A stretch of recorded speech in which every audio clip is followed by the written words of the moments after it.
قبول کیا. وہ جوان لوگ تھے. کون جوان لوگ تھے؟ سنو. اللہ اکبر. وہ 32 سال کا جوان تھا جسے دنیا عمر ابن خطاب کہتی ہے. حضرت خالد ابن ولید ہو، ابو ذر غفاری ہو، حضرت سیدنا مقداد ہو، حضرت سیدنا بلال ہو، یہ سب کے سب جوان تھے. اور پھر اللہ کے رسول علیہ الصلوۃ والتسلیم کے صحابی سعد بن ابی وقاص فرماتے ہیں ابھی میرے چہرے پہ داڑھی کے بال بھی نہیں نکلے تھے، میں صرف 16-17 سال کا تھا کہ احد کے میدان میں حضور کے ابر پر آنے والے ہر تیر کو میں اپنے سینے پر لیا کرتا تھا اور حضور مجھے تیر اٹھا کر دیتے اور میں کمان میں رکھ کر کے تیر چلاتا جاتا. اس وقت حضور مجھ سے کہتے فدا او فی بابی یا سعد، اے سعد تجھ پر میرے ماں باپ قربان ہو جائیں، تیر چلاتا جا تیرا نشانہ کبھی خطا نہ کرے. کہتے اس وقت میری عمر صرف 16-17 سال کی تھی. میری قوم کے جوانوں مجھے بتاؤ، بدر کے فاتحین سب جوان تھے، احد کے فاتحین سب جوان تھے، خندق کے فاتحین سب جوان تھے، اور خیبر کا فاتح تو ایسا جوان تھا کہ اس کو کبھی بڑھاپے نے کھیلا ہی نہیں، کیونکہ مصطفیٰ جان رحمت نے فرمایا لا فتح الا علی، لا سیف الا ذوالفقار.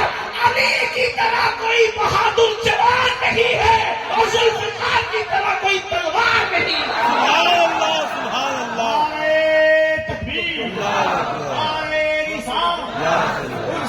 جوانی کی سرمایہ، لیکن ہر دور میں جوانوں کی فکر کو اضافہ کرنے کی کوشش کی جاتی ہے. ہر دور میں جوانوں کی سوچ کو اضافہ کرنے کی کوشش کی جاتی ہے.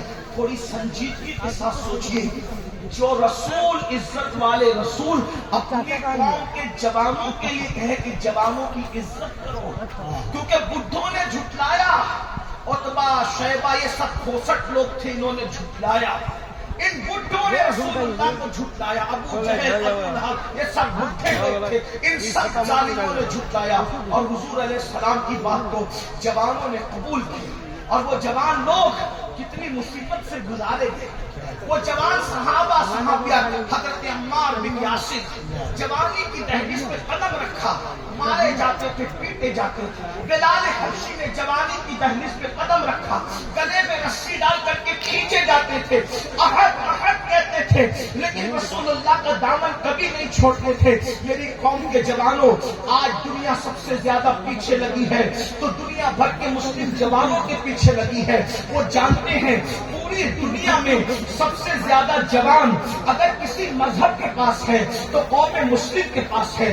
ہم سے زیادہ جوان کسی قوم کے پاس نہیں ہے. اور ایک بات میں آپ کو بتاؤں، دنیا کو پتا ہے جس دن ان جوانوں کو حسن مشتبہ کی جوانی کا تقدس مل گیا، جس دن ان جوانوں کو حسین اعظم کی جوانی کا تقدس مل گیا، جس دن ان جوانوں کو خالد بن ولید کی جوانی کا تقدس مل گیا، جس دن ان جوانوں کو حضرت امام قاسم کی جوانی کا تقدس مل گیا، جس دن ان جوانوں کو امام علی اکبر کی جوانی کا تقدس مل گیا، جس دن ان جوانوں کو صلاح الدین ایوبی کی جوانی کا تقدس مل گیا، جس دن ان جوانوں کو طارق بن زیاد کی جوانی کا تقدس مل گیا، تو یاد رکھنا دنیا میں باطل کو قدم رکھنے کے لیے جگہ نہیں ملے گی. اس لیے منظم سازش کے تحت وہ ہمارے جوانوں کو امام حسین کی جوانی ملنے نہیں دینا چاہتے، امام حسن کی جوانی کے قریب جانے نہیں دینا چاہتے، طارق بن زیاد کی جوانی کے قریب جانے نہیں دینا چاہتے.